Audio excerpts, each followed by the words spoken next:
وخت چې ورکې دې ته جریان ووایه. تقریبا زموږ رخصه چې د 2.5 کاله کېږي چې دا ورکه وه په زاړه حکومت کې. بیا موږ د هغه حکومت سره څو وارې موږ حوزو ته عریضې کړي دي او قومندانۍ کې مو عریضې کړي دي، هغو زموږ غږ نه اورېدی. نو د امارت اسلامي له خوا څخه دغه رخصه چې دوی هم کشف کړې وه، موږ هم کشف کړې وه، موږ ته راورسېدله. د دوی له خوا څخه موږ خپله رخصه راورسېده، هر په اختیار ته ورسېده. هغه تاسو پېژندئ پخوا؟ ولې څه نه شوی کولی؟ نو خو زاړه حکومت هېڅ زموږ غږ نه اورېد، ورسره یې نه اورېد. ښه، هغه بیا څنګه ارتباط یې چا سره درلودی؟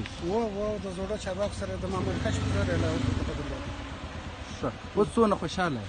بیخي ډېر خوشحاله یم الحمدلله.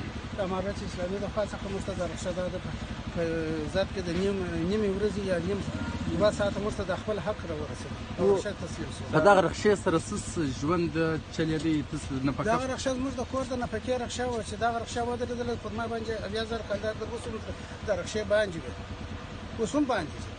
دوه نور سیول ټیمرز کلان هم نن د خپلو مسؤلینو ته سپارلي دي، د غلو سره نیولي دي، هغه غلم بندیان دي، هغه به سختې څېړنې لاندې دي. انشاءالله په خپله سزا به هغه هم ورسېږي. هغه مستران مو د دوی خپلو خاوندانو ته نن هغه هم وسپارله. ډېره